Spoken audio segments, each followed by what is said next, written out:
So when the Jeffrey Epstein story broke in the news, of course, we got a lot of emails, people asking that we do an episode about it. And as I thought about it, I thought, well, I don't know if I have anything to offer in terms of new information, things that you wouldn't be able to get other places. Because I'm always thinking about that. I'm thinking, well, what can we offer as a podcast that other people might not approach it from, another angle? And when I looked into Jeffrey Epstein, the story, which I found to be gripping, there's so many different angles to this story that is interesting. I listened to a whole podcast about it, a whole podcast series about it. And I just thought, well, if we did an episode about it, all I'd be saying is there's something deeply wrong with this guy.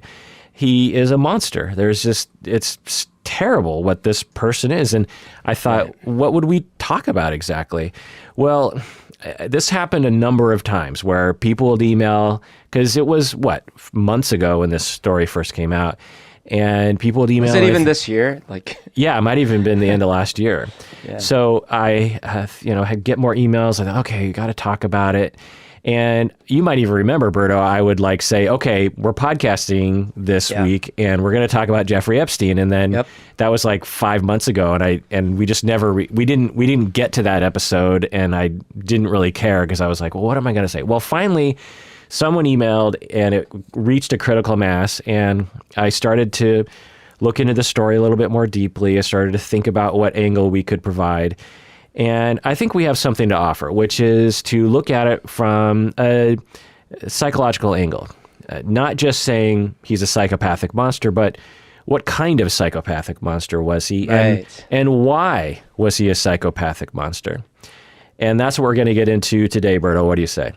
Sounds fascinating. This is the Psychology in Seattle podcast. I'm your host, Dr. Kirk Honda. I'm a therapist and a professor. My name is Humberto Castañeda, and I trap lightning in a bottle. So a caveat to this episode is everything I know comes from the internet, podcasts, and documentaries. I try to privilege better sources over others, but everything that I'm saying should be taken with that in mind. I'm not a journalist. I'm not an investigator. I'm a therapist who does a podcast and looks at the internet. So just keep that in mind. Also, this is not a podcast that has two people who are Epstein experts. Me and Humberto are not experts on the Epstein story. If you are an expert, maybe a super fan, if you will, I might not listen to this episode because we're probably not going to go into the depth that you would prefer. So beware of that. Also, the main point of this episode is speculating regarding personality disorders and development and that kind of thing. It's all purely a speculation based on extremely limited information available to us. So let's review his childhood first before we go into the diagnosing. So his childhood. He's born in 1953, New York City. Dad was a groundskeeper. Mom worked at a school and was a homemaker. His parents were seen as gentle and respected. He had one younger sibling, a brother. He was reportedly well-liked within his group of friends growing up. He was known to be quiet and nerdy and awkward. So remember that, quiet, nerdy, and awkward. And no reports of childhood antisocial behavior or psychopathy or conduct disorder. But who knows? It's not like we have the ability to interview everyone that he grew up with. Maybe something will come out, and maybe some of you super fans of Epstein know more about that. But I couldn't find any reports of any troubling behavior as a child. How was his family in terms of finances? They were multiply described as working class, lower class, and middle class. So Dad was a groundskeeper, so I'm guessing they made a good enough living in their neighborhood to exist similar to their neighbors or something. So there's that. Okay. Now, the reason why it's notable that we don't have any childhood reports of psychopathic behavior is that a lot of people like this, Jeffrey Dahmer, for example, you would hear about earlier reports of abusing animals, exploiting other children, exploiting younger children, waking up with knives, next to your bed as a threat from a 5-year-old child. like as in Ted Bundy. I can't remember how old he was, but he did something like that to his aunt, if I remember right. Anyway, but we don't know, but we don't hear any reports of that. As a teenager, he was a good student, particularly in math. And incidentally, he skipped 2 grades, both the 3rd grade and the 8th grade. He graduated 2 years early at the age of 16. So let's keep that in mind as well. His brother was also smart, reportedly. Adulthood. He went to college. He drove a taxi for work in New York City. He got a job teaching math at a fancy private school.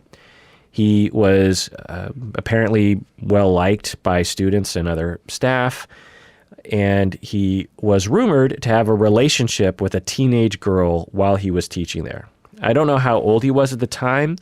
My impression was that he would have been early 20s, and he's having a rumored relationship with, let's say a 16-year-old girl. He was fired for unknown reasons that I could find, but he reportedly lied about this, saying that he quit instead. So keep that in mind as well, that he might have been lying about himself early in life. I believe he had made up lies about his credentials as well. To get into the school? To be a teacher, yeah. Interesting. Because he certainly did it later when he got a job in Wall Street. Interesting. Okay, so let's look at that as well, or keep that in mind. He met upper-class people while at the fancy private school. One of them hired him as a stock market trader. He did very well. Eventually, he owned his own firm. He became filthy rich and hung out with filthy rich people and powerful people. Bill Clinton, Donald Trump, Kevin Spacey, Prince Andrew. Do we see a pattern here? And many others. There's also lots of reports of philanthropy. Lots of reports. Now, here's the first question for you, Berto. Well, before I ask the question, we have reports of him giving to charities, like organizations, this sort of thing, but also to individuals. Someone needs money for medical bills. Someone has a kid who's going to college, they can't afford it, he would pay for it. And seemingly a lot of the things that he didn't ask for recognition. It wasn't a lot of the giving that he gave was not public. It wasn't very noticeable or flashy. So the question is, what people will say often is, oh, he must have been manipulative. He must have been trying. How could a monster like Jeffrey Epstein also give to philanthropy without it being part of his monstership? What do you think, Brian? Yeah, that's really interesting. In one extreme, I mean, you and I talked so many times about Ted Bundy and other similar things. That's like one extreme where it really is hard to tell if there were any instances of legitimate humanity, but there probably were, like with his girlfriend and at some point with like coworkers or something, that there were very surface level things that you're like, well, that was probably him being sort of legitimate human. But these are like extreme human beings. However, like you have constant reports from people that do massive fraud, like for example, the Enron folk, Bernie Madoff. Like there's a lot of folks that do massive fraud, but then in other aspects of their life, they're very well liked and people speak highly about them. And there might be even quote unquote really nice family people.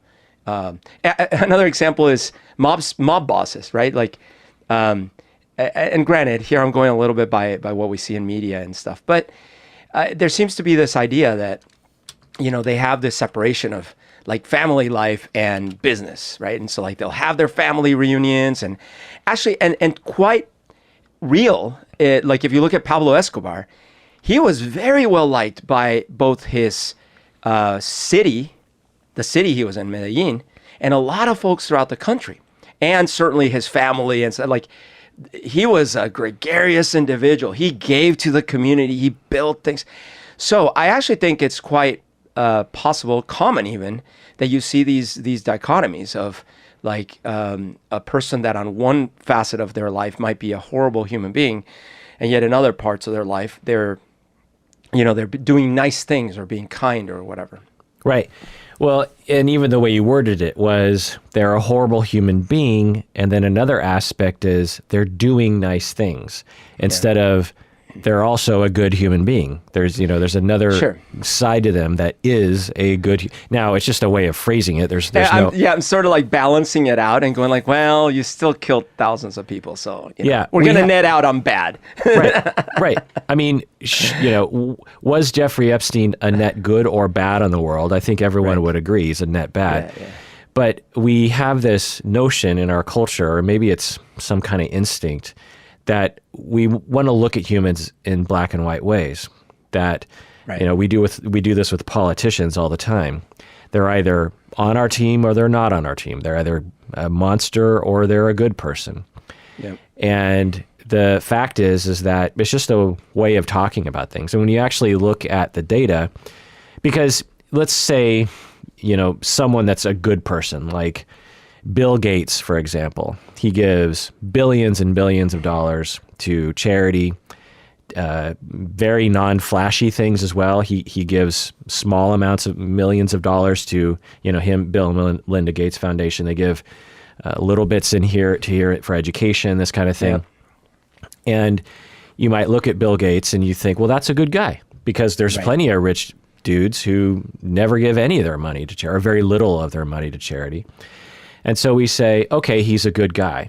Well, what's the difference between someone that's a good guy versus a guy who is doing good things? We just, it's just a story we tell ourselves. So the data shows that when you actually look at these individuals, these monsters, Ted Bundy and Jeffrey Dahmer and so on, they are capable of empathy and altruism, and it's hard to match up. It's hard to figure that out. We have a really hard time accepting that. And I think it might be somewhat hardwired into us of just like, I can't reconcile the fact that person is inhuman and yet human at the same time.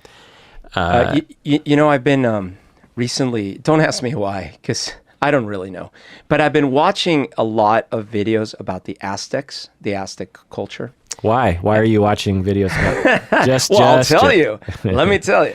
No, I go down those kinds of YouTube rabbit holes every night at about 11:15. Who knows what I'm going to start looking at. I mean, something triggered it, but I honestly can't remember what it was. But the thing is, you probably know the Aztecs were, as far as we know historically, the bloodiest human sacrificers that we know of in history. There probably were others, but we don't know about them. And that's including like ancient Sumeria and stuff. Like, it's crazy. They would sacrifice tens of thousands of people at like one festival. So bloody, and horrible, like cut out hearts, all these things. Okay. Yet they had this really good social net. Meaning like they had good social programs, free education for everyone, like aqueduct in the city. Like they had all this like conveniences. They had families, family lives, all these things. Most of the people they killed were the neighboring tribes and things like that. I say most because some weren't. But anyways, my point is, obviously I'm not trying to excuse the behavior. It's just that for them, they didn't wake up every morning going like, we're monsters, aren't we? They were like, oh, another day in Aztec world. Right. And, oh, hi, honey, and let's go have our free education, and this is great. Oh, look, they're sacrificing someone. Yay. That was their life. In less grotesque ways, but still kind of like animalistic. You see the bullfighters in Spain and in Colombia. I grew up with it and stuff. And, they'll just torture the bull and then kill it, and everyone's like, yay, and then they'll drink the blood and all these things. But then they'll go home and they'll go to church that same Sunday and stuff. These are the kind of incongruous things that humans are actually quite capable of, historically. And I think you touched upon another factor as well as you were talking about it. You're like, well, I'm not making excuses. And I think that's one of the things. It's like, well, if you say anything nice about Jeffrey Epstein or just recognize that maybe he was a good guy sometimes, it's mistaken for excusing or even approving of his terrible behavior, which doesn't make any sense. Anyway, so also other reports were that people close to him really liked him. For example, he stayed friends with a lot of his childhood friends, and that kind of tells you something. He remained close friends with his first wife and became good friends with her husband. And when she was in the hospital, he visited her every day. So is, if when your ex-wife is still good friends with you for many years after a divorce, that says something. I don't know what exactly it says, but it says something. However, Unless your first wife is Ghislaine Maxwell. Yeah, Ghislaine is how you Ghislaine. put it. Yeah. However, he was also very friendly with her daughters. He tutored one of the daughters and spent a lot of time with her. So, who knows what's going on there as well. All right. So that's the history in a nutshell. He abused children for many years, many, many children, as young as 11, but mostly around 15 years of age. And he abused them directly and indirectly, right? Because he'd have them recruit other children. Yeah. He was essentially at the top of the pyramid of a very large sex trafficking organization. Estimated he personally abused hundreds of children and was a part of trafficking hundreds, if not thousands, of children. He reportedly had sex at least 3 times a day, abusing girls and also having consensual sex with younger women as well, like adults. Which, by the way, you're probably going to get into this, but when I heard those behaviors as well as Ghislaine's behaviors, I felt like, man, that sounds like addictive behavior. Right. So we'll get into that for sure. Let alone that they were underage. Even if they weren't underage, that's like, wow, that's a lot. Like, right. They're just having constant sex. Right. And as you mentioned, Ghislaine Maxwell, also a rich, powerful person, was recruited into his organization and helped him to recruit, was both a friend and a lover and a assistant in the recruiting of women, assistant in the covering it up, and also joined in on the abusive behavior side by side with Jeffrey Epstein. Hard to know if Ghislaine would have done that without influence of Jeffrey Epstein, but who knows? And he did all the normal things to stay out of trouble. He threatened people. He used his power. He paid people off. He befriended law enforcement, donating, just being their friends, inviting them to parties, and blackmail. He reportedly filmed powerful people having sex with children and reportedly said, unless you do what I tell you to, I'm going to blackmail you with this video. It's unbelievable that in spite of all that, when I watched the documentary, I was like floored by how little precaution they took in other ways. Like, they were so brazen with the girls themselves and basically just estimated that under no circumstances were those girls going to say anything. Right. And, I guess they were just so used to it that they got looser and looser with their own rules. Well, this is Harvey Weinstein, Bill Cosby, you could say Bill Clinton, perhaps, Kevin Spacey, Prince Andrew. They all know through experience, and it's probably a slippery slope that they go down, where the first sexual assault is perhaps minor in degree, and also they do take measures to try to prevent them making a report. But then they learn over time that, oh, I've done this 20 times and none of them have made a report. And then one makes a report and they have 10 lawyers, descend on that individual or maybe even threaten violence or something. And then they learn, oh, even if they do make a report, I still win. Yeah. The reason why, and I've said this before, women and victims of various different sexual crimes do not report these kinds of things is because of us. It's because of our society. When someone robs you at gunpoint and takes your wallet or your purse, you're not shy about calling 911. When people are harassed sexually or assaulted sexually, most people do not report it. Why?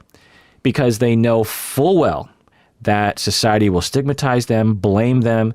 The judicial system, the law enforcement system will likely abuse them, not listen to them. It's well understood, and the perpetrators of these crimes understand it. Imagine if you were a a person who stole animals from people's houses. You just stole pets. You stole dogs and cats. Which I do, but... And you understood through experience and through reports that you could steal whatever animal you want from whatever porch you want, and no one will report you. Well, guess what? You're going to do it as often as you feel like doing it, because you just know that it's going to be swept under the rug, or it's not going to be reported at all, because there's so much stigma around reporting in the first place. So, yeah, the law enforcement system completely enabled Harvey Weinstein as well, but also Jeffrey Epstein. For decades, so many individual police officers, FBI agents, prosecutors, etc., judges, either they were completely inept or totally corrupt. Also ageist, sexist, classist, racist, etc.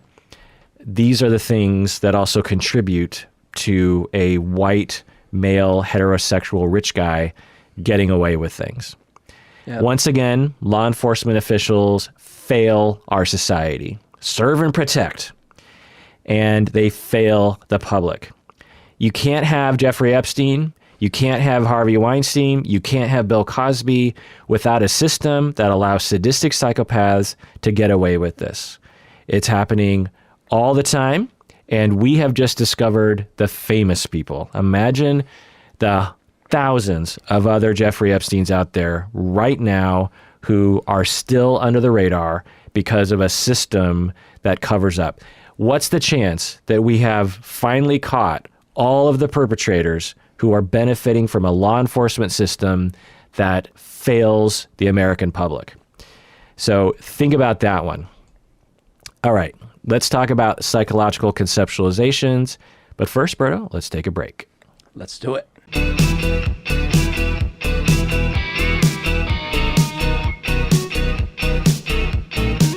All right, we're back from the break. So let's get into the psychological conceptualizations. Why would Jeffrey Epstein do those things? What makes him different from the rest of us? Berto, what do you think? He seemed to really want to be in the good life, like rich, just like be in that world.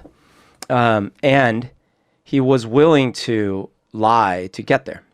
So as I mentioned earlier, he fabricated credentials, and then when caught, he was like very good at like giving, plausible, not even plausible deniability, just like, yeah, but like basically he had a lot of charisma points, so he was able to get people still on his side, even as he was confessing that, I made that up. And then the scheme, like he basically got rich unethically. He got in a lot of like Wall Street type schemes that are exactly the kind of thing that we don't want people doing, but he doesn't care. Like he was, and then once he got past a certain threshold, then he started using that money and power to do something even more nefarious.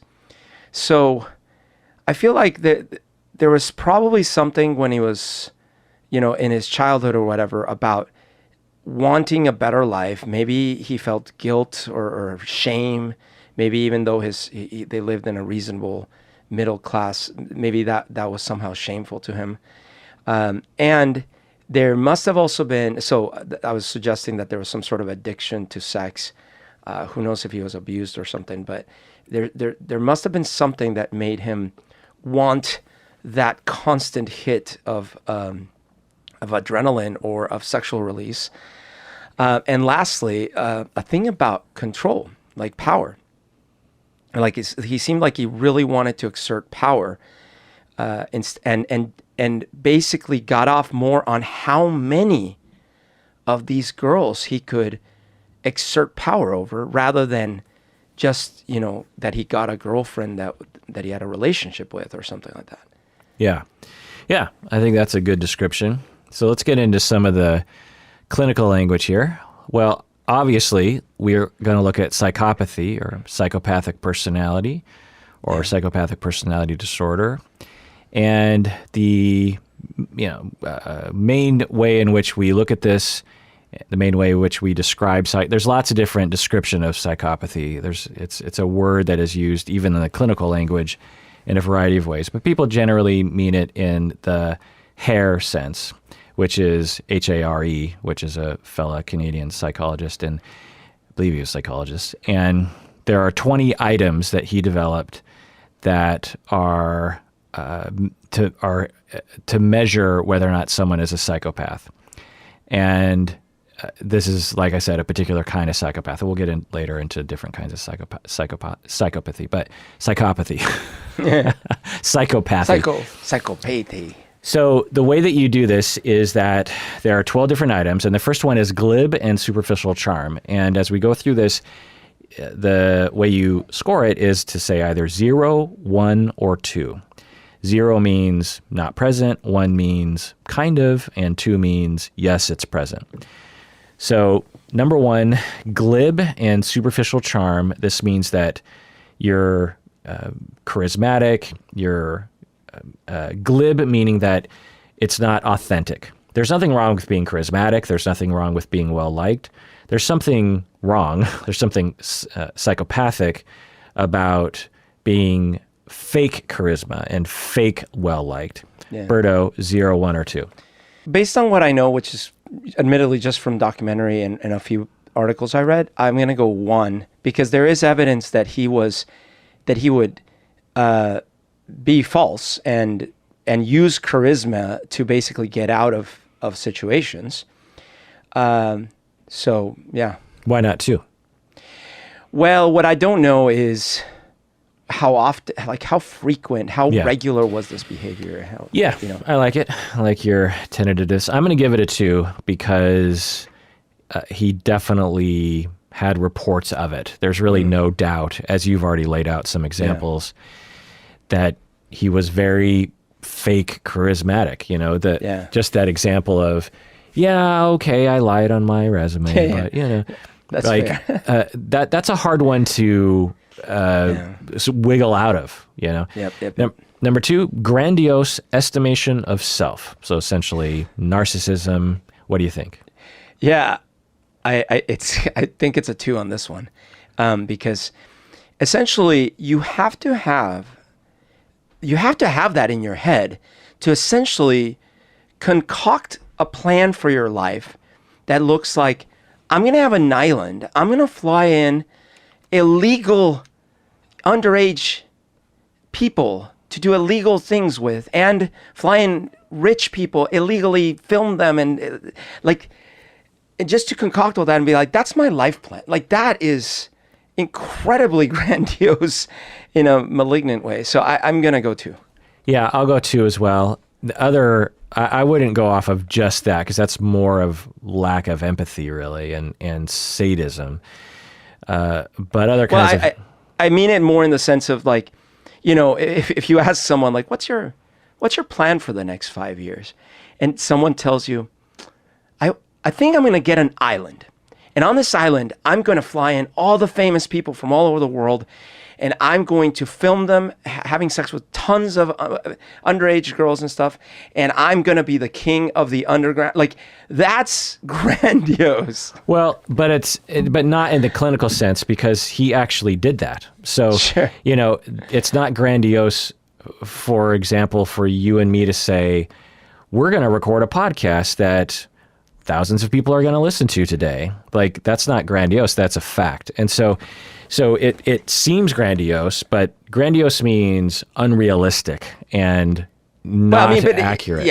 I can see the argument. It is unrealistic though. And he eventually did get caught, and he eventually was killed or died, right? So that would be the detail you'd have to include in grandiosity, which is no one is going to get away me in with trouble. this forever. Yeah. But again, he did get away with it forever, and he did have powerful people get him out of trouble. So that also was not a. But let me give an example of clinical grandiosity. So okay, but just one before you do, because Theranos could have kept going longer, or the Fire Festival could have randomly gotten lucky, but we wouldn't know, right? But like, we have to say those people were being grandiose. But out of, like I said earlier, out of all the people that do these things, have all of them been caught? No.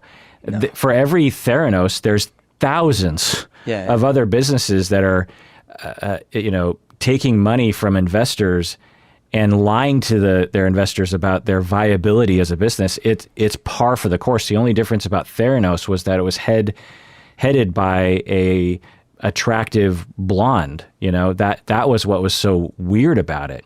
And her personality was interesting.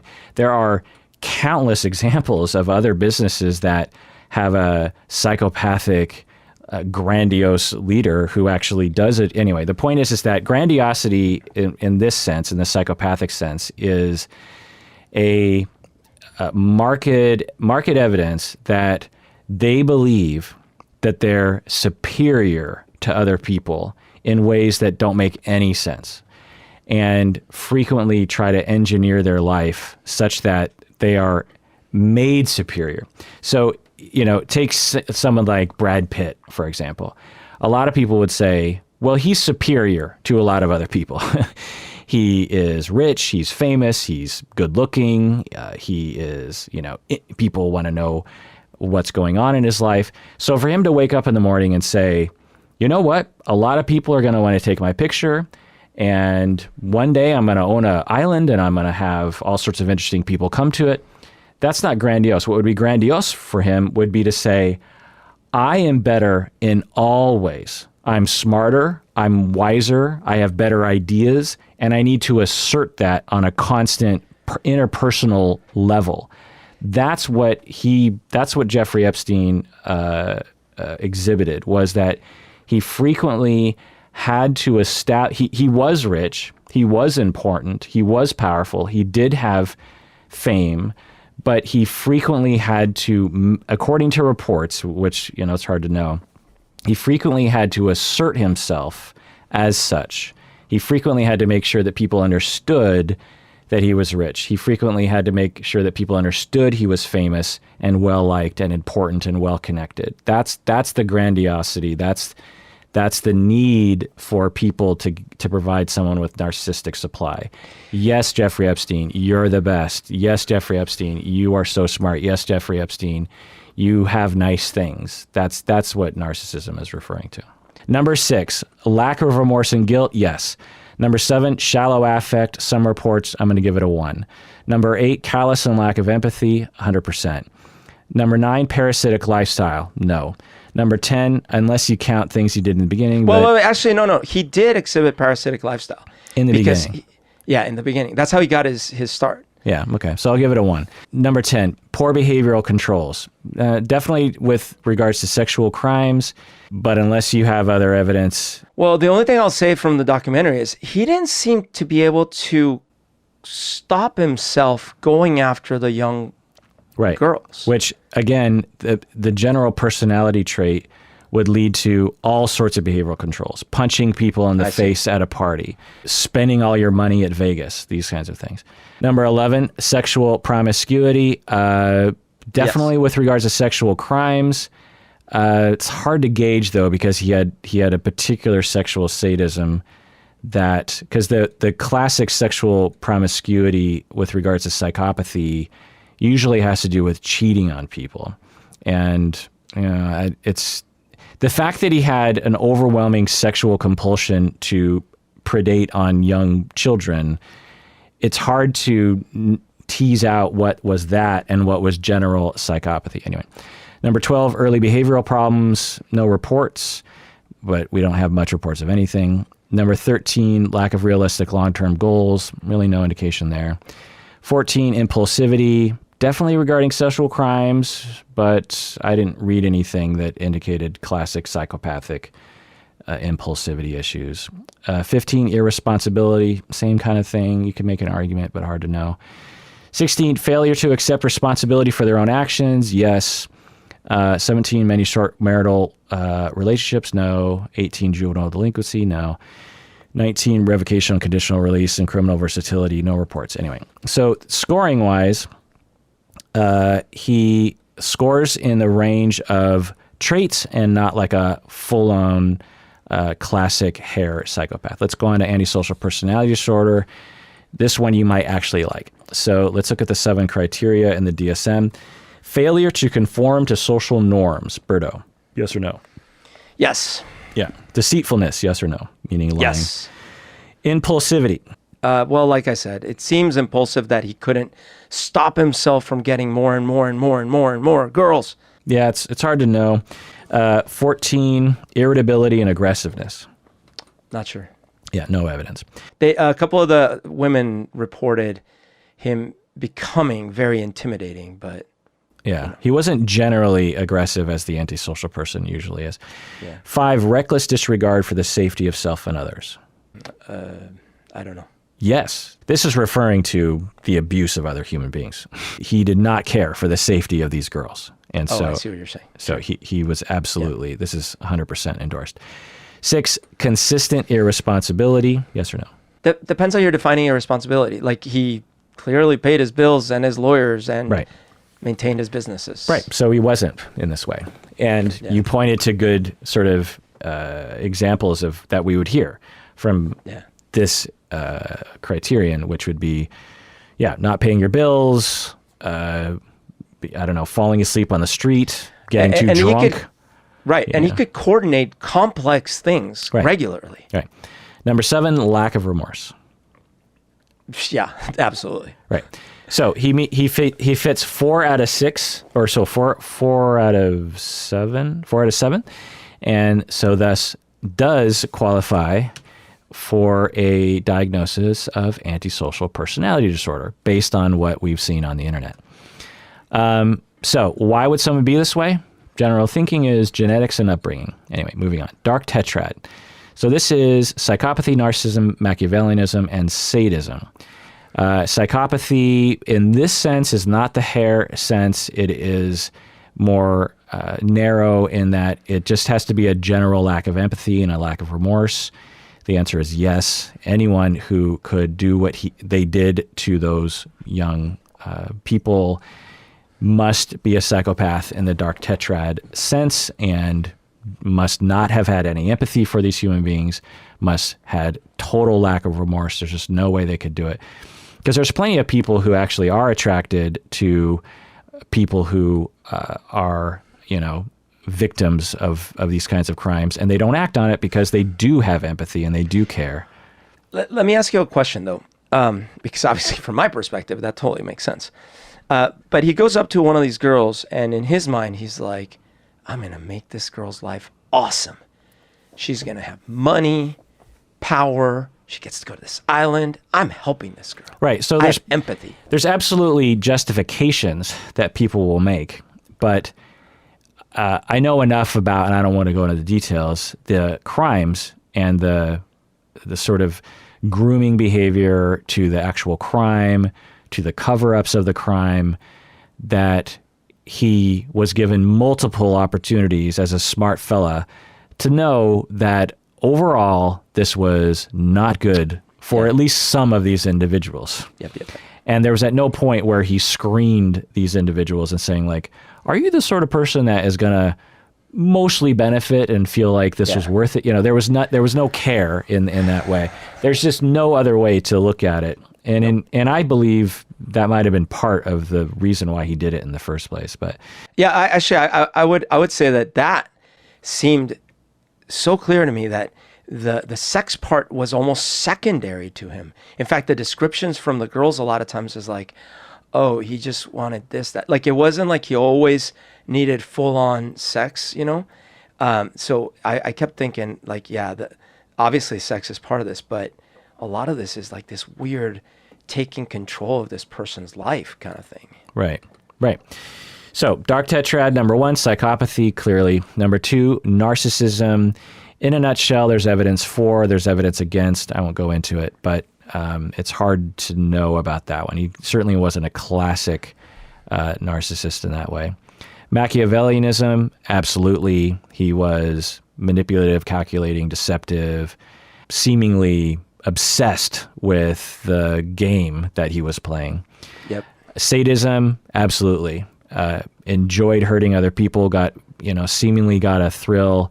There's no other way to do this without a heavy dose of sexual sadism. Because as you say, Berto, if he just wanted to have sex, the man could have had as much sex as he wanted to with as many adults as he wanted Constantly. to. I mean, yeah, he could have had. I mean, there were supermodels that were wanting to date the guy. Yep. He could have, and sometimes did, have sex all the time with these people. But there was something different about this guy that he wanted to seemingly harm other people. Like I said, it's one thing to be attracted to a 12-year-old. It's another thing.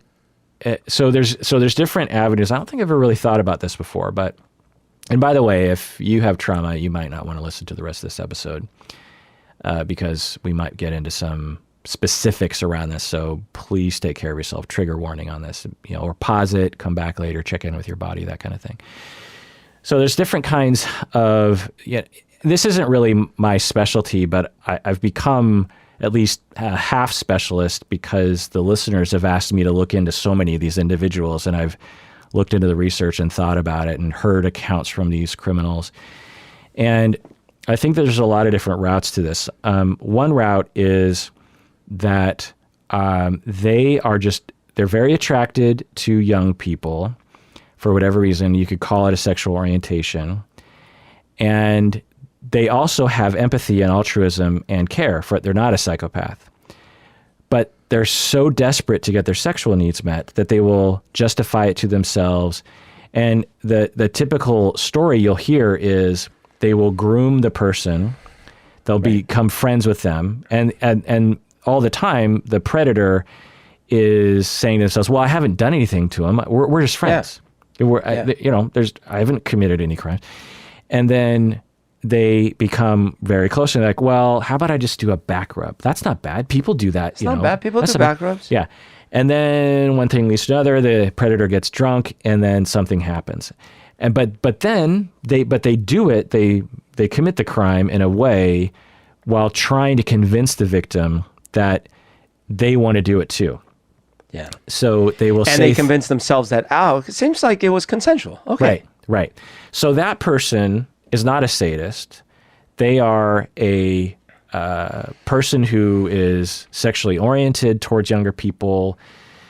They probably have a little bit of psychopathy, but not entirely. And they probably have some empathy, maybe not entirely. Right. The other route that you will see predators take is they don't give a crap at all. They are on a mission and they have no thought about the human being behind that body. And so that's the total psychopath. The third, I think I might have called that a sadist, but I'm going to label that a psychopath. The third one is they're a sexual sadist psychopath in that not only do they not care, this is what Jeffrey Epstein seemingly was. You are oriented towards young people. You also have no care for human lives and feelings. And 3, you get off on the pain and the humiliation of other people in a sexual manner. Ted Bundy was this way. He very much seemingly got off on that, on humiliating other people in that way. Jeffrey Dahmer, maybe. So there's a lot of different routes to victimization. In fact, we had a guest on the show, I think last year. I can't remember what I called the episode. It was something like his story of, I can't remember the title, but something along the lines of he survived horrific sexual abuse growing up. And he actually told a story of 2 different predators, one of which was the neighborhood older guy who was friends to younger people. And that guy abused him, but he liked him. The guy, the victim, as an adult now, he actually feels bad for him. He feels bad for his abuser. But he had the second abuser who was at the head of this sexual abuse ring. And that guy, he said, he hated the whole time. He was out to hurt other people. He liked to humiliate in general. He liked to hurt people in a variety of different ways, including sexually. Yeah, that's the part that I don't think it's as clear cut, with Epstein, because let me put it this way. His organizational size, as well as the number of high-profile people involved, maybe at least he had to keep some semblance of that. Hey, these are just fun-loving younger girls, as opposed to like, this is a torturous endeavor. You know, like the whole QAnon thing. That's not what this was. This wasn't like, yeah, we steal young children to torture them and then eat their flesh. This was like, dude, it's fun. It's an island full of hot babes. And, you know, they're a little young, you know. And now, privately and what his behaviors with the women, yeah, you're right. It seems like he was, like I was saying, he seems like he was a lot more into like the domination of it. But I didn't get to say, like, he certainly wasn't killing any of them. Well, that we know anyways. He wasn't, anyways, I just, it's weird. It's a weird. Yeah, it's hard to know. And you would have to get a report from him to really know. But from the reports, there were many women who, and girls, teenage girls and younger, who, when you hear the description of the way they were coerced into the scenario, some of them seem like they were groomed in that nice way. Like, hey, you know, let's, what do you say we do? How do you feel about this? How do you feel about that? And then slowly kind of edge them in that direction. It seemed like with others, though, he definitely must have known that the girls were not comfortable, and yet he was more than happy to go about it. And this is important, I think, for a lot of people to understand, particularly for women, honestly, because there's this notion out there that if men could get away with this stuff, they would. That all men, if they, you know, we've talked about this before, right. That somehow Jeffrey Epstein just had the power to get away with something that all men wanted to get away with, which is empirically false. There's very few individuals that would be turned on by a victim, even a remotely victimization scenario. And all the other men aren't like, you know, not doing it because of lack of access or because they're afraid of getting caught. Like, no. The vast majority of people, including men, only want to have sex and could only possibly enjoy sex or participate willingly in sex that was 110% consensual. So we just want to be clear on that. There was something very particular about Jeffrey Epstein that was very different about him. Yep. Okay, so we talked about dark tetrad. We talked about Hare's psychopathy. Now let's talk about evolutionary psychology. Berto, what about evolutionary psychology might be able to explain Jeffrey Epstein? Oh, you setting me up for failure again? Evolutionary psychology. Well, okay, I could see a couple of flawed arguments, but I could see like, well, you know, there was an advantage for a male to try to find young, healthy females to procreate with, because the younger, the more likely that except not too young, but within a range, the more likely that the fetus would survive into being given birth and blah, blah, blah. And, you know, of course, the more the better, because that gives your seed more chances at survival. Yeah, but there you go. So that's the hypothesis. And a lot of people in evolutionary psychology and among the lay public have accepted this hook, line, and sinker, this notion that men evolved differently than women. Men evolved to hoard young women and try to have sex with as many of them as possible and to keep them away from other men. Men evolved even to sexually assault to sexually assault women.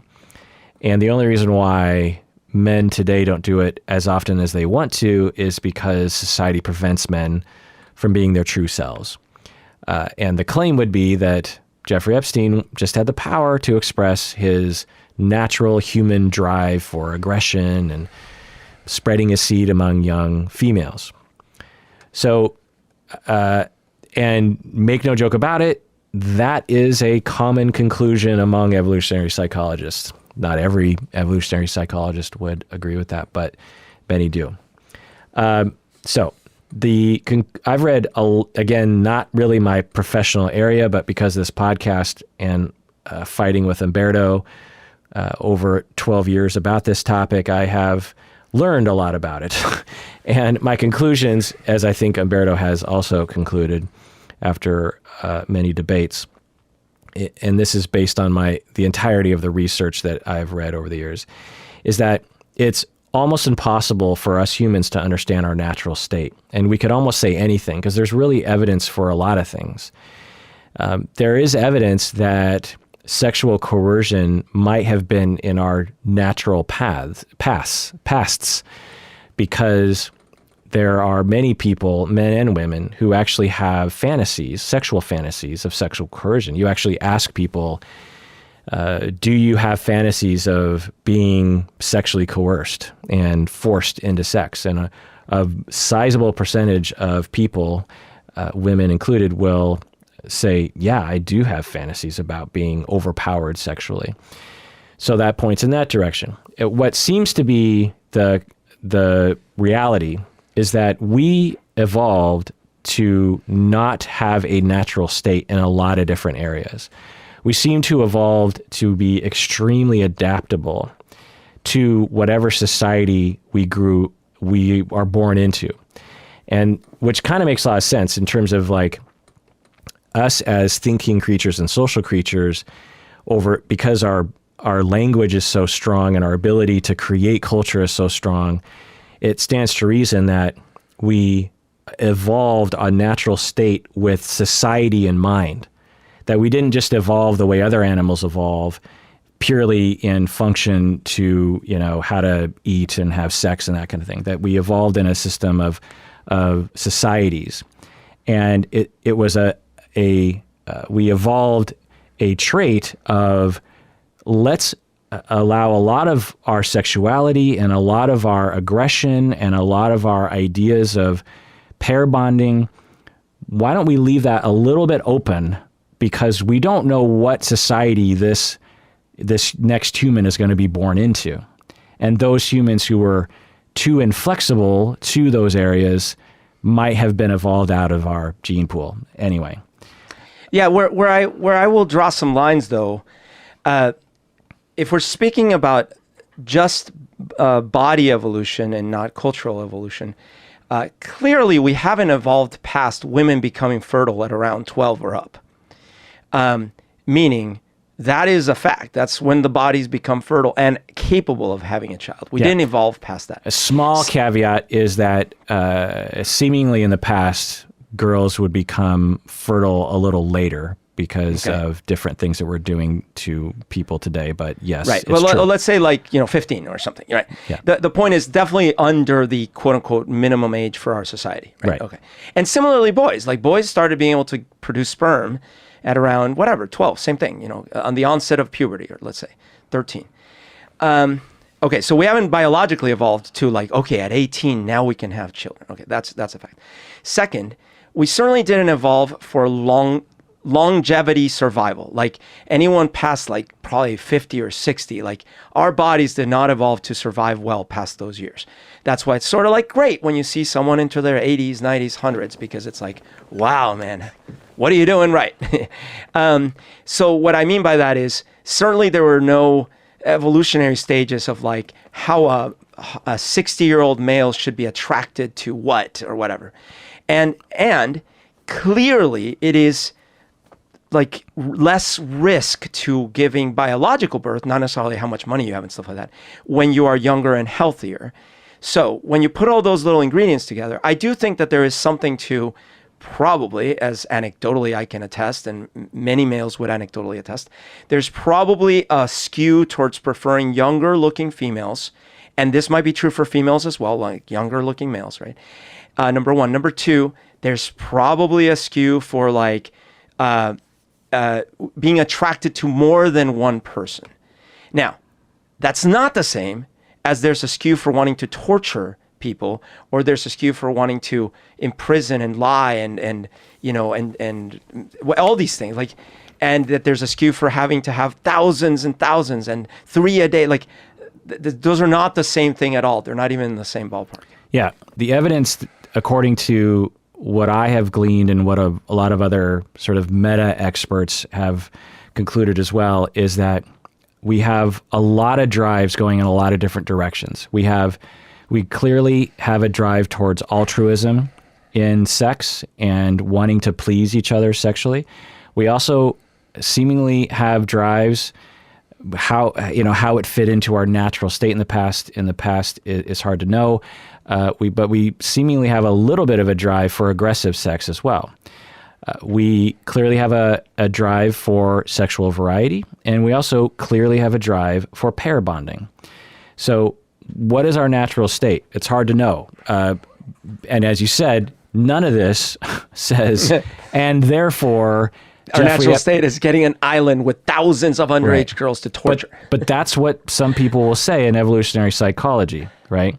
Yeah. Now, what they might say is, no, we didn't evolve to be Jeffrey Epstein, but we did evolve with, various different drives. And when something goes wrong, then some drives become more prevalent than others, or some drives become exaggerated or something. Right. So now, by the way, Jeffrey Epstein loved evolutionary psychology. Did you know this? I did not know that. He loved it. He donated lots of money to evolutionary psychology. He talked about it a lot. He met up with popular figures like Steven Pinker and these kinds of people. He had all these ideas that he wanted to do. He bought a ranch in New Mexico where he wanted to impregnate 20 women.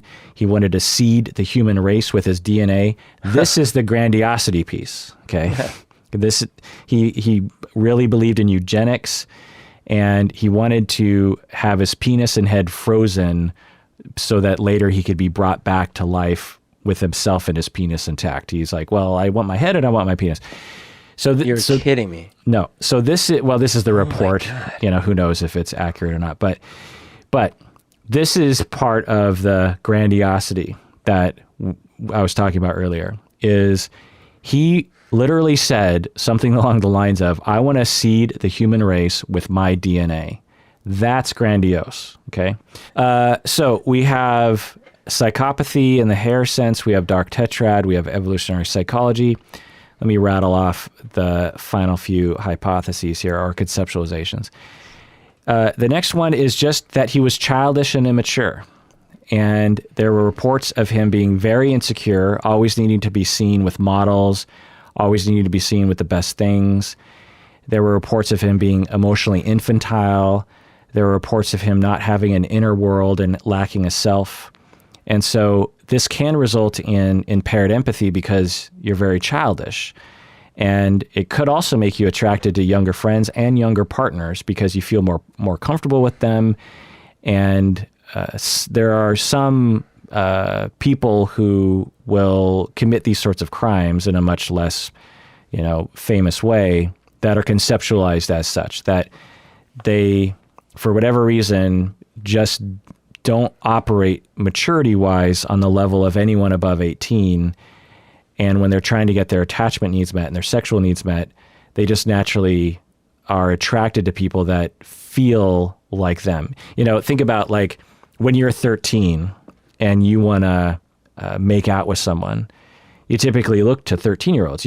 You're not looking to a 20-year-old or a 40-year-old. You're looking to a 13-year-old. Well, that doesn't make you a pedophile. That means it means because you feel 13. Well, imagine if you're 17 years old, but you feel 13. Yeah. Well, maybe you'll date someone a couple years younger than you because 17-year-old girls just don't feel right to you. They don't say, feel too old. Well, they're not really interested in the same things that you are. They talk a little differently. They're less goofy about things, and you just feel better. Or friend-wise, there's lots of kids that I would treat in family therapy, the 10-year-old kid, and when they played with the other 10-year-old kids, it never went well. But when they played with 6-year-old kids, it always went really well. And we would actually encourage that. Not sexually, obviously. It was, just playing Legos or something. Yeah. So that's another way of conceptualizing it. There's not a lot of evidence of that. And of course, that doesn't usually result in the full-on sex predator ring that he exhibited. But, it's one way of potentially looking at it. And that's the point. It's like none of these conceptualizations are quote unquote right. They're just ways of looking at it. You can make a case for any of these. The next one is compulsion, which we've referred to already. Essentially, it's like an addiction. And it's possible, it's possible that he just had an itch that he could not stop, trying to itch. And similar to the way that you can get addicted to heroin or addicted to gambling or addicted to buying things, it just is this uncontrollable urge that you cannot control. There's some evidence of that, but we would have to hear from him, and we'd have to believe him that he would say things like, I tried to stop myself and I just couldn't do it. I was sober for a month and it felt so good, but then I fell back into it and I was so ashamed of myself and I couldn't stop. Ted Bundy actually kind of looked like this. When he went on that spree in Florida, it was it was the way that a heroin addict, after getting sober for a year, will just go complete off the rails when they get a fix. He went on because the first number of people he killed, it was like 1 a month or something, maybe 2 in a week, but it was never like 4 in one night. Right. The way that he did it. And it's hard to tell with Epstein because he kind of never had a dry spell. Right. He was about to have a dry spell. Right. So we'd have to hear from him what it felt like to deny himself and if he ever wanted to deny himself. Yeah. It certainly didn't look that way to me, because I think we would have heard reports like, I don't know, from people saying that he checked himself into a Sex Addicts Anonymous facility. Certainly with his money, he would have been able to hire therapists and other sorts of people. There didn't seem to be anything along those lines. The other conceptualization is that there was something wrong with his brain. Certainly, there's some evidence that for some people, when they have a stroke or they have brain surgery, there are reports of people developing high-level compulsions post-injury to the brain. There's actually this one case, this guy, I think he had some kind of seizure disorder. He had surgery on the brain, and before the surgery had never been attracted to kids. After surgery, total only attraction to children and compulsively trying to predate on them. Oh, wow. And he would talk about, he'd be like, I remember before the surgery, I did not have this urge, and now I cannot control myself. Now, some people would look at him and say like, well, he always did, but he just is lying about it or something. But it stands to reason that when you have a brain injury or some kind of wiring disorder, all sorts of things could go wrong, including this. We just have no way of measuring this because we don't have a way of measuring the brain in this way. Was he in any accidents that we know of? Not that I heard of. And that would be interesting, right? To hear like, he was a good kid, and then all of a sudden he got in this, motorcycle accident, but you would hear other things too. You'd hear other personality traits. Anyway. So here's my conceptualization, very loose conceptualization, speculative based on what I know about the situation. And it's several different things. It's 5 different things that led up to what behavior we saw. Number one, this is my best guess. Number one is that he must have been abused or neglected as a child. Something must have happened to him when he was young. Something must have happened. There were no reports of that, so who knows? But I suspect there was something going on there. At the very least, ongoing emotional neglect. But I wouldn't be surprised if he was sexually abused as a younger person. Number 2, immaturity. There seemed to be some reports of him just being generally immature. And the fact that he skipped grades actually could be part of the problem. Yeah. One of the things that people do not understand, and it drives me crazy, is when you have a smart kid in the 3rd grade, you're like, well, let's bump him up. He's advanced. We're holding him back by keeping him in this grade. Does anyone give an effing thought to the emotional development of this human being? Like, it's crazy. The fact that they can do math at a grade higher does not justify throwing, all of us understand, you take a kindergartner, let's say a kindergartner is as smart as an 18-year-old. Does the kindergarten go to college and live in a fraternity? No. We understand that when you're 5, you can't handle that emotionally, like you don't know what it's like to live on your own. You can't socialize. Everyone's going to make fun of you. You're shorter, all those kinds of things. Tons of research shows that when you skip kids ahead, particularly 2 grades, there are on average emotional consequences. Yeah. And immaturity can be one of them. Look at Doogie Howser, MD, He skipped all those grades, and then you saw him in How I Met Your Mother. He was emotionally retarded. Exactly. Number 3 is he was on the psychopathic spectrum.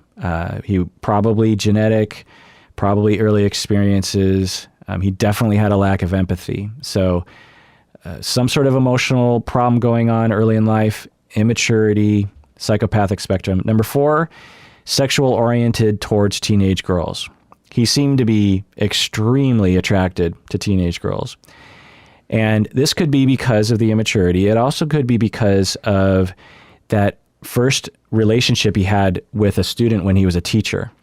So again, you have to have emotional abuse growing up or neglect. You have to be immature. You have to be on the psychopathic spectrum.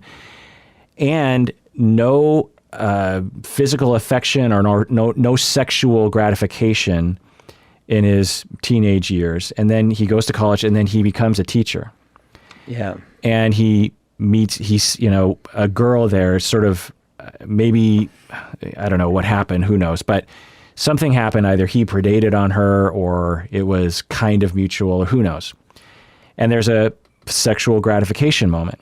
So there's a possibility that in that moment, for the very first time, he got his sexual needs met and he got his attachment needs met romantically. Oh boy. That's a powerful experience that we can all Right. relate to. When we're 15 and we fall in love with our very first human being and we make out for half an hour, this is a powerful feeling, and it's neurologically wiring as well. Yeah. People develop all sorts of attractions this way. People might become attracted to, brunettes or tall guys or nerdy guys or dark skinned guys or light skinned women or, whatever it is. Yeah. We our early experiences, because like I said earlier, we seem to evolve to be adaptable, that when you have those early experiences, it encodes in your sexuality. Associate everything about this person with sexuality from this point forward. It seems to make sense. So maybe when he is 23 years old and having sex with this 16-year-old, and it was the first time he'd have those feelings, it locked it in for him. Right. But again, you have to be in the psychopathic spectrum to do what he did later. You have to be abused growing up. You have, immature. And then the last factor is entitlement. So this was later. There weren't reports of him predating on younger people until he had the power to do so. So let's say Jeffrey Epstein doesn't succeed in the stock market, never becomes filthy rich. What would he have done? It's possible that he never would have victimized anyone aside from the student that he was with, or he would have done it once or twice and then said, "Oh, I got to stop this, or else I'm." Same gonna with get in like the trouble." Weinsteins of the other, Right. It's like they were probably going to be bad people in relationships, probably going to abuse a few people, but then they were given an opportunity to do it in a massive scale. Right. And that's the part of it that we cannot ignore and almost is ignored. And I think something that you and I can offer the podcast world, which is you cannot have Harvey Weinstein, you cannot have Bill Cosby, you cannot have Jeffrey Epstein without the society that we live in. Right. It's just that. So if we want to answer the question, what was wrong with Jeffrey Epstein, our society is part of it. That if you are privileged, if you have money, if you have power, if you can pay for attorneys, if you can pay for people to intimidate victims, if you live in a society where victims, even on a good day, don't want to come forward, then that's why you have this behavior. That's why you see this happen for so long, victimizing so many people. Because I always point this out. It's like, imagine if all these things are the same: little affection, immaturity, psychopathic spectrum. But his bent was he liked to push people into the street. That was his fetish.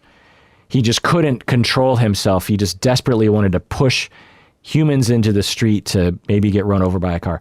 The very first time he pushes someone into the street, they stand up and they call the cops. He is going to be prosecuted. They're like, well, they're witnesses, right? Because that's the thing. Jeffrey Epstein, it wasn't like you just had random 15-year-old girls coming forward and saying they were being abused. There were multiple people that were like, yes, I saw it happen. I drove her to I saw him do X, Y, and Z. And so, he pushes someone in the street and the victim stands up. It's like a, 35-year-old white guy, and some other woman saw it too. They go to the police. He's prosecuted. End of story. Yeah, to an extent, right? Money then still takes over. So yeah, you kick someone out of your house. They're on the street. Yeah. They take it. So power and fame and attorneys definitely play a role. Yeah. But our society also plays a role. The fact that you're right about the sexual stigmatization. Yeah. And the lack of response from many police, enforcement. I just think that at some point, to bolster your point, not only is it bad on the sexual side of stuff, but then it extends beyond that too, because then we start excusing all sorts of bad behavior because you're wealthy. And then it helps occlude the abuse, It's as an example, if you see here's the thing, like the sexual stuff, if this had happened 10 years ago, in fact, it tried to happen 10 years ago and it tried to happen 20 years ago, right? But it wouldn't have gone anywhere. We know it wouldn't have, because you have even Donald Trump talking to Howard Stern going like, oh, he throws lots of parties. Many of those girls are young. Wink, wink. And that's it. Yeah. Meaning like, you know what I'm saying. Yeah. Wink, wink. Harvey Weinstein, it was all basically out in the open. Right. And this would have been a very common response from a lot of people, just like, they might not even agree with it, but they'll still go like, wink, wink. And then it extends to a lot of things, right? Because it's like, well, how'd he get his jet? Like, I think he swindled someone, wink, wink. And like, how did he do this? And that's kind of where I was getting at earlier, or when I talk about like these people that defraud people and stuff, and it has nothing to do with sex or whatever, but like we let people get away with stuff because they have enough power and money. Yeah, and they should not. They should not get away with it. Us as a society should be reacting against this. And there's so many reasons why we don't, that we don't have time to go into. Let me ask you a question, Berto. Yeah. Did he kill himself? I don't think he would have killed himself. No, he was probably offed. That's what you think? I would put money on he was offed. Okay. So you don't know. That's what you're saying. I don't know.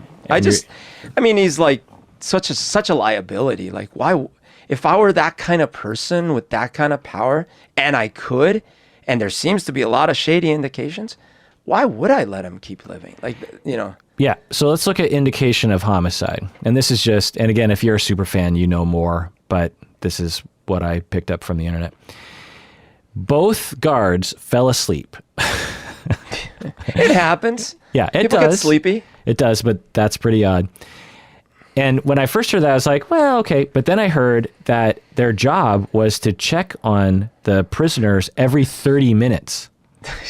So it's not like they were just sitting in a guard booth for 8 hours and right. Their job typically involves doing rounds every 30 minutes. That means you're on your feet probably half the night. So that's interesting. Multiple cameras malfunctioned. Yeah, not just one camera. You know how Windows 95 goes blue screen on you? Yeah.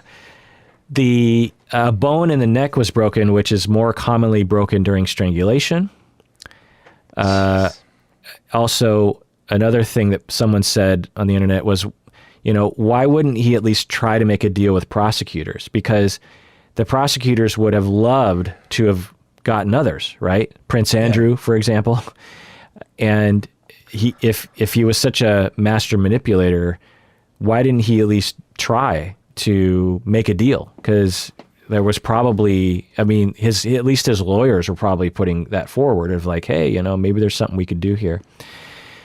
Also, as you were saying, there were a lot of powerful people who needed him to die. High-level politicians, potentially, at the highest level, public officials, judges, police officers, filthy rich individuals who have the ability to pay certain, you know, people off, royalty, this kind of thing. There were so many people. If there was ever a conspiracy, if there was ever an ability, if there was ever a murder that people had the ability to, successfully pull off a conspiracy, even if it was just one of them, all you would need would be one super rich, powerful dude to be like, I am going to make sure that this happens. You know? These are the conspiracies that I have no trouble believing, because like this isn't like, you know, a massively organized, millions of people involved conspiracy like Flat Earth or something. You know, This is like, that happens all the time. First of all, this happens all the time. Mobsters off witnesses all the time. In Colombia, it was a sport. Like, it happened constantly. Right. So for me to believe that like this one time with this very high profile thing that was with no, it's probably, come on. It's just silly. Now, could it have been? Right. Yeah. So you know, the conspiracy could have only involved 4 people. You have the super rich guy, you have the super rich guy's assistant, because I have a hard time believing the super rich guy would do the dirty work. The assistant goes to the 2 guards and says, we are going to, if you play ball, you'll not only, you're going to get all sorts of riches, all sorts of good things. If you don't, we're going to kill you and your family. So you make a choice. And then those 2 guards are like, I guess we have no choice. And so what do we have to do? You just have to fall asleep. Well, no, they would have to, but they could potentially participate in the murder. You know what I mean? Like, Sure. So that's a good point. They could have been the ones that killed him. Right. Or like you said, they could just fall asleep and let someone in, that kind of thing. So maybe there's a 5th person. But so the conspiracy is possible and more believable to be possible, given that you only need like a handful, maybe a dozen people to be involved in this. Each person basically on a blood oath to stay quiet, and none of them have any reason to come forward. Okay. Faking a landing on the moon, keeping, knowledge of a flat earth would involve millions upon millions of people spanning eras of our society, by the way. Okay. But let's talk about indication of suicide. Days before his death, he was found injured and semi-conscious at 1:30 a.m. on the floor of his cell with marks around his neck. So if he was murdered, why would they almost kill him a few nights before? That's a good point. And then fail to follow through with it. But I have a theory, which is that, you'll make it look like he was trying to commit suicide. Okay. But then why didn't he say something? Because he's too afraid. Because they're like, you better not talk. They made it look to him like they were intimidating him to not talk. He's like, of course I'm not going to say anything. But if you're the murderers, why would you take that chance? If you had a chance to wring his neck one night, it's much more likely to me that that's evidence of a suicide, and that you'll see people, especially when they have lack of access to a means, they will fail a few times because they don't have the ability to pull it off. The medical examiner, New York City medical examiner, concluded that it was suicide. Now, again, you can wave that away by saying it was part of the conspiracy or whatever, but, we have that. He might have been terrified of going to prison. There are reports of him paying other inmates to not hurt him. He had a lot of reason to believe that he had a lot of reasons to believe he's going to prison. And he had reasons to believe that he was going to get hurt, that someone was going to get him, right? Yeah. Either sooner or later, something bad was going to happen to him. Well, and if he was trying to freeze his head and his penis, better do it when he's young. Yeah.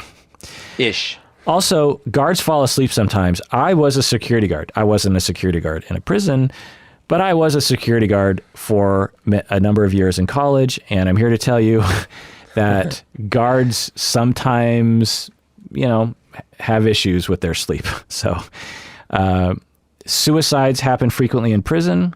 regardless of efforts to prevent it. It's actually a big problem in prisons. And he absolutely knew his fate. And it's not uncommon for predators and perpetrators of this sort of crime, particularly, to kill themselves, or at least to think about suicide when they are in this sort of situation. They're just like, I'm not only done with my life, this is going to be humiliating. Once all this comes out, as it already sort of is coming out, not only is my life over, but my entire image is over. No one's going to want to talk to me. There's nowhere else to go than to kill myself. And so he's been to jail before. 2 years he spent in jail but because of the same shit. But this time there was a lot of reasons to believe that his life was over. He was going to go to prison for the rest of his life. And the first time he went, there was a lot of hope of him getting out, because he did get out. It was well before all the news was coming out, well before Me Too, well before Harvey Weinstein, this kind of thing. So didn't Trump have just pardoned him? Yeah. So there is evidence of suicide. It's not unreasonable to believe that he did kill himself. And so the other story is that he killed himself and he paid off the guards, that he wanted to die. And he said, look, guards, I will put millions of dollars in a trust fund available to your kids. Or if you don't let me do this, I'm going to kill your kids. Believe me, I have people. And all you got to do is fall asleep and everything will be fine. Yeah. That could, then the guards turn the cameras the other way, blah, blah, blah, and you have suicide. So the fact is that no one knows what really happened. A lot of different possibilities are possible. Yeah. And we just have to live with the fact that we'll just probably never know. Because I find it really ironic. Oh, sorry. Go ahead. Go ahead. I find it really ironic because this toxic movement about the whole QAnon thing. They're a lot of the same people. I bet you the crossover is almost 100% that are anti-cancel culture and anti-Me Too. And yet, it is the Me Too cancel movement that helped this finally happen. And there's your predator, your actual real life kid's predator. I've successfully avoided all knowledge of QAnon, so I don't even know what you're talking about. I know that it's supposed to be a thing, and I don't want to know, honestly. I'm just not You won't interested. have a choice, man. They're in Congress now. Yeah, well, I know that too, but I just don't care. Anyway, conclusion. This is an awful crime. Many, many victims, hundreds of victims. He got away with it because of our society, because of white privilege, because of rich privilege, because of systemic problems in our legal system, because of victim stigma, because of sexism, because of, I don't know, just so many different things. He got away with it. He was a monster human being. There's just no doubt about it. Regardless of what DSM diagnosis or any kind of psychological assessment, he was a perpetrator of extreme evil acts every day of the last 30 years plus. Every single moment of his life and being was either in orientation towards that evil or covering it up. Yep. And we need to change our system so that we can catch the others that are still out there. And believe me, there are ones at the top, there are ones in the middle, and there are ones at the bottom. There are regular Joes who are plumbers who are out there doing this sort of thing. There are women who are out there doing this sort of thing. There are people who are CEOs and doing this kind of thing. At every level of society, there are people getting away with this because of our society and our lack of response to them. And if you want to not have these Jeffrey Epsteins out there, then we have to raise awareness for it. We have to talk in ways that allow victims to feel like they can come forward. We have to have legal systems that actually are careful when victims do come forward, because it's going to be hard for them to come forward. We have to protect them from cross-examination and humiliation procedures that involve stripping naked and having cotton swabs go places, this kind of thing, unless they want it to happen that way. There's so many different things that need to happen. We need to talk, we need to allow victims to have a voice and to spread the word of what they went through. You know, for every Jeffrey Epstein, we need 100 victims and survivors who are able to be glorified and given a medal for what they went through and how they came forward. You know, the heroes of our society need to be those who were the whistleblowers, the journalists who took a chance, the lawyers who took a chance, the police officers who took a chance, the judges who wouldn't allow themselves to be paid off. These are the heroes in our society, and these are the heroes that we need to be holding up. But it's awful, you know, especially if you're watching the documentary, these stories are just horrific. The abuse that these young people went through and the long-term damage that this does to their sexualities, sometimes to their trust in other people, to their self-esteem. And then the way we respond to them compounds the problem. We have a problem. And the vast majority of the time, it's not a conspiracy. The thing that Jeffrey Epstein did with Ghislaine Maxwell and the others, it wasn't a conspiracy, really, because it was, as Berto said earlier, it was almost basically out in the open. Yep.